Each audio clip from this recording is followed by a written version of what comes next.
All right, guys, so let's get real for a minute and talk about what we learned today. Well, we forged our chisel. Let's just go back and redo all of that. What is up, Hammerheads? Welcome back to the forge. Today we are forging our punch. Stay tuned.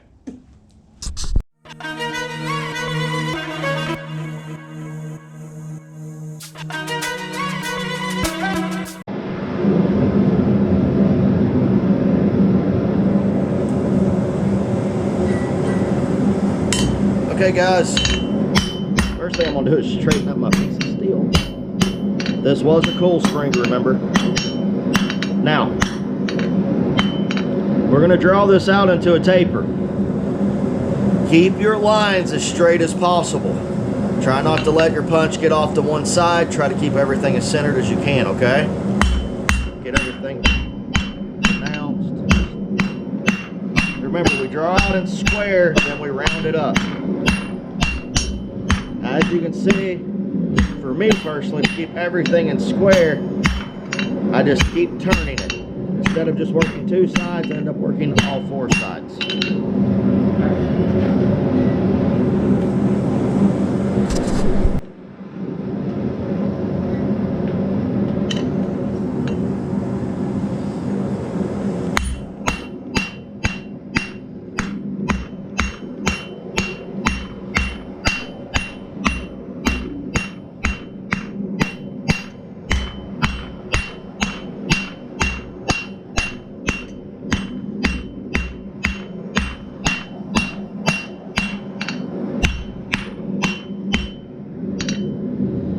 So I got a slight bend back here from where it was cooled up. I'm going to heat it up back to here, which is about how long the punch is going to be anyways. And I'm going to straighten all this out. And you want to keep everything as straight as possible.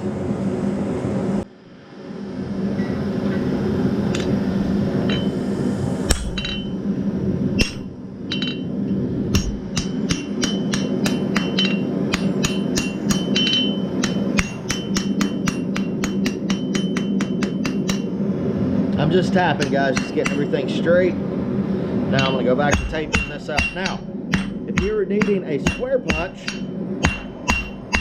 or square drift, you don't really punch those square. I always punch them round and then drift them out.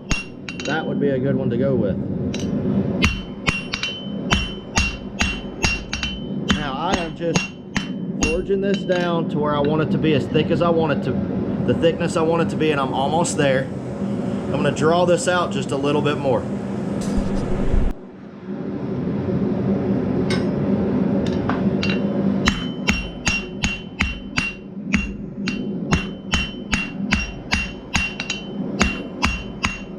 Now, time to round it up.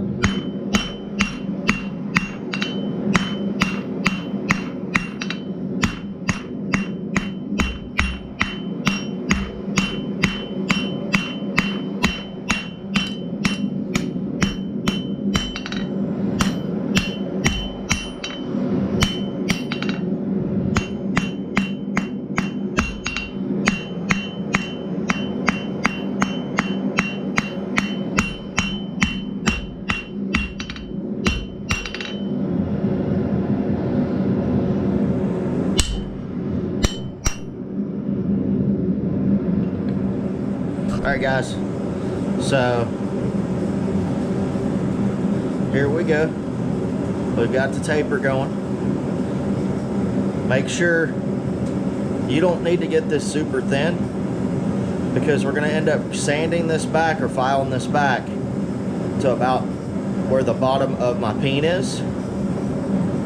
And we're going to get this as round as possible. Make sure your lines are as clean as you can get them.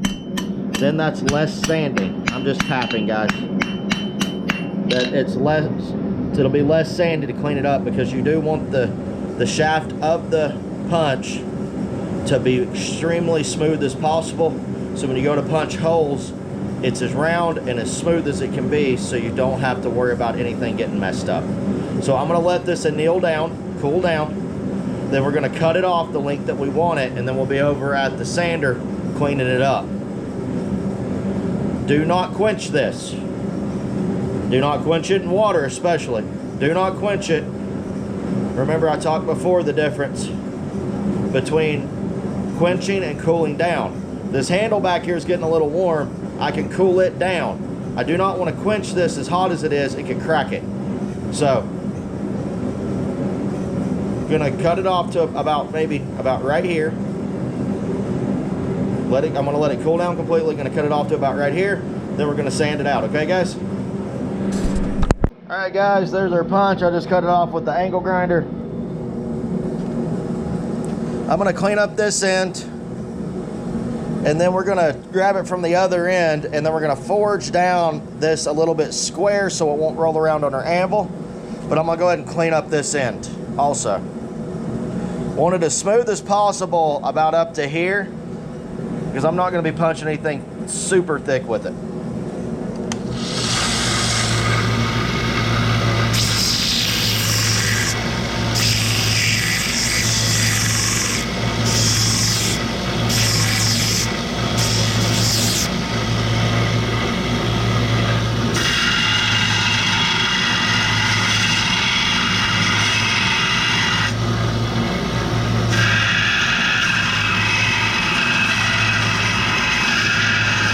Now try to get where you're hitting as flat as possible, so when you go to hammer down, you don't have an angle that's going to mess you up. Now you're going to see me cool this down. I'm not quenching.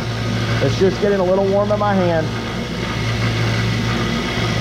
That's different than quenching.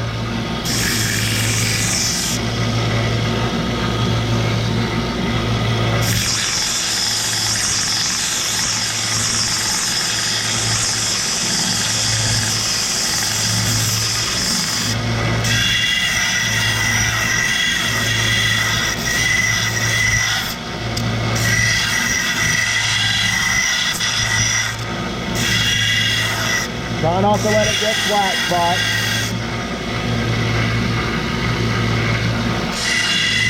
Now, I'm going to come straight in and flat.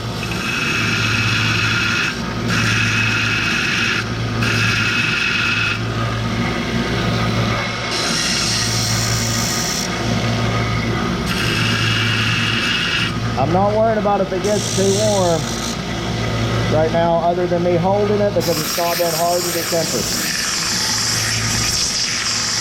Just little nail.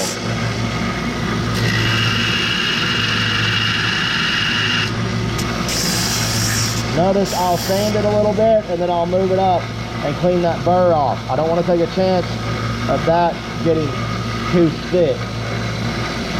More of a personal preference a little bit.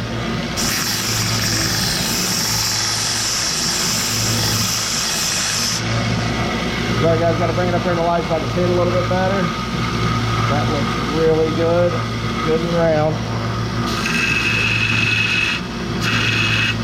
Now go flat with this and kind of roll it around so it'll always stay flat. You do not want this to get off on a slight angle. And that looks good right there, guys. I'm gonna clean that burr up. Now we're gonna go back into the fire, gonna square this up a little bit, and then go in for our quench. All right guys, I'm just gonna square this up a little bit, just to keep it from rolling around on the anvil.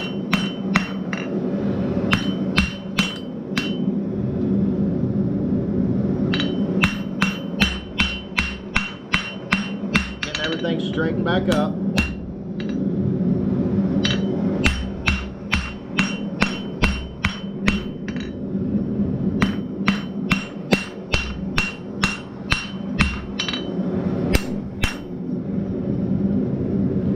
Got a slight bend in it right there. Now I'm gonna flatten this side a little bit more right here, and I'm gonna put my touch mark in it, and then we're gonna flip it around, come back out, and we're gonna quench. Get that other little bend out. That's just bothering me.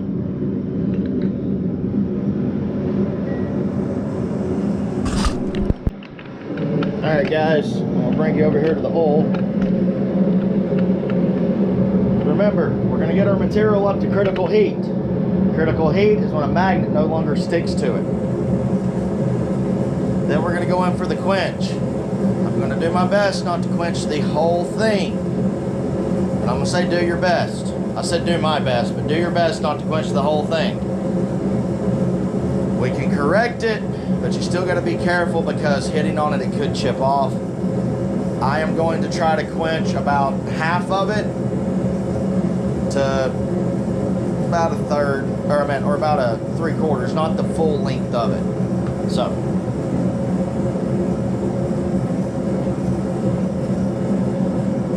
See me checking right there?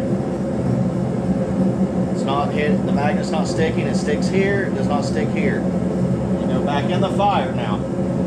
Hold it for about 15-20 more seconds once it's there. If you're using a coal forge, watch your temperature very well.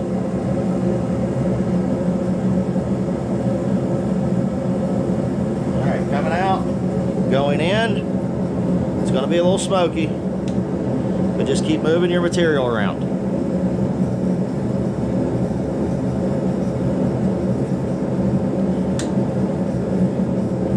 Now, if you quench the whole thing, when we go to temper it, so if you do this,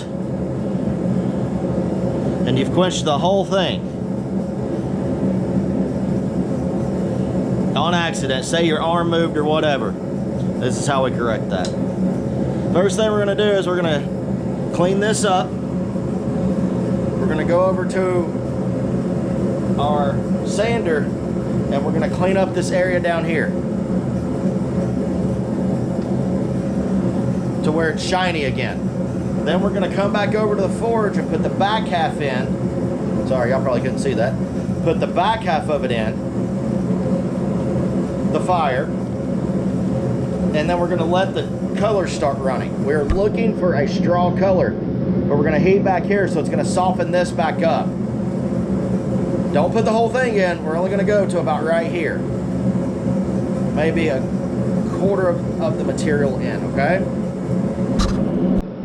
Okay guys, so I cleaned this up. Now, one benefit is we were going to be putting this into the fire anyways to start drawing our colors down. As you can see, I cleaned it up all the way down the material so I can watch the colors run down it. I don't want this in to get anything other than a brownish yellow color or a straw color. Back up here could be blues and purples, but down here you want to keep it as straw color as possible. If you see your color starting to run too fast, you can do a fast quench where you just dip in the water really quick to slow things down. So, okay guys, so this is how fast you're gonna go with this if you're trying to slow this process down. See how fast that was? I did not, it was in and out. And then I look, is it still going really fast? And if it is, I go in and out one more time. You're not gonna wanna do this a bunch. You're not trying to cool this down. You're trying to slow down what's happening. Very fast, but it's just enough to make it to where it will not get too soft on the tip. We're gonna pop it in the fire. We got our taper jaw tongs. We're gonna go back in. Now, let me bring you over here. Let me show you how far I'm going in this forge. This part takes a minute, okay guys? I'm going to right here. I'm not going any further in. And I'm gonna set it down if it'll stand. Side. I'm going to about right there, guys. About a quarter of the way in. And I'm going to keep watching it. And I'm going to keep watching for those colors to start coming. So I'm probably going to time lapse this so y'all can see what's happening. Now, once the back end of this starts heating up good, I'm going to take it out. So this is where you're going to take your material out. You're going to look at it. You're going to go back in the fire with it. All right guys, so I hit it with the torch one more time to get that color going a little bit more. It kind of stopped on me, but we're almost to where we need to be with that straw color. You can see it's that brown color. I'm hoping it shows up good. So let me talk about real quick, and I'll also talk about it whenever we get into what we learned today. The reason why I did not just heat up the middle of this so it would go quicker was two reasons. First reason is back here on the end that you hammer on, You don't want that too hard. Even though this is high carbon steel, yes, it's very hard material. If you hammer on it and it's not been annealed a little bit, it's not going to be perfectly annealed the way we're doing this, but it needs to be softer. If it's not, when you go to hit it, it could crack or chip off. It could bust. I mean, a lot could happen. So that's the number one reason. Number two reason why I didn't just heat up this center section right here is this section would be weaker than the other two sides. So I don't want to take a chance of when I'm hammering it bending, because it would be very weak right there in that joint. So our colors have ran all the way down. Got straw all the way down to the end. Beautiful brownish yellow color. I'm going to finish letting this cool down because it's pretty much stopped its process. Now again, if you start seeing blues show up down here, you can go in the water super fast. You're not quenching it, you're just tapping it like in and out really quick. Once this cools down, I'll show you guys how fast you need to go in and go out. And it'll slow the process or it'll stop your process. If you go completely in the water and cool it down, it can crack still.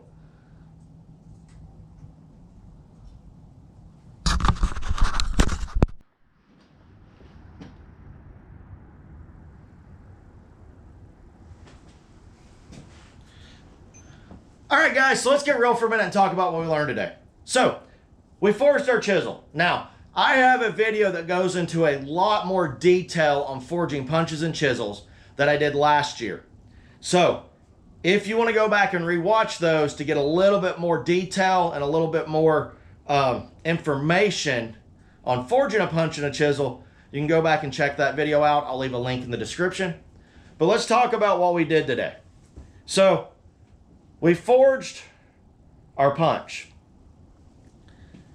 When you're forging your punch, make it a little bit longer than what you think you're going to need. So this one, I wanted this length, so I went just a little bit above it, so it gave me room that I could grind and shape it down to the length that I wanted.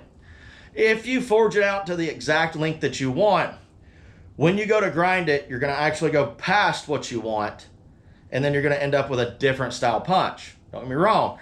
You can use it for something else. Don't trash it. Remember, there are no mistakes. It's a design change. You can also forge it back out. Your punch might be a little shorter, but you can also forge it back out to the length that you want and go, like I said, just about 1/4 of an inch past that, so it gives you room to shape it.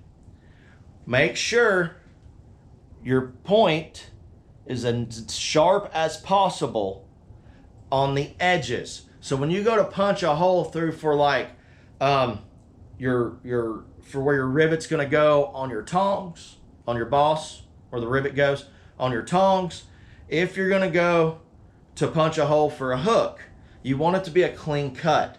You want it to push and cut the metal through, not tear it. If it's not sharp, it will tear. So make sure that is a good 90-degree sharp tip. Well, on your other end, make sure you taper it just a little bit on your sander, so when you go to hammer on it, it's not mushrooming out as bad. It's still going to mushroom out, but it's not going to be as bad, and it's not going to be as quick. Remember, when you're running your temper, heat up about this much of it, get it about a cherry red, and then start watching your colors. If it gets going too fast, do a quick quench in the water, not quenching, quick dip in the water. Sorry, I'm gonna rephrase that so someone doesn't put it in there and quench it. Quick dip in the water, pull it out, and keep watching. If you see it slowing down, then you know that you're on the right track. You can lay it on the anvil and let it finish doing its processes. You want it to get to a yellow-brown color. Gold, you know, that gold brown straw color is what you're looking for. So that is our punch, guys. Again, heat up here, don't heat in the middle because it'll make a weak spot. But other than that, guys, that is our punch. I hope you enjoyed the video. I will see you on the next one. God bless and keep hammering.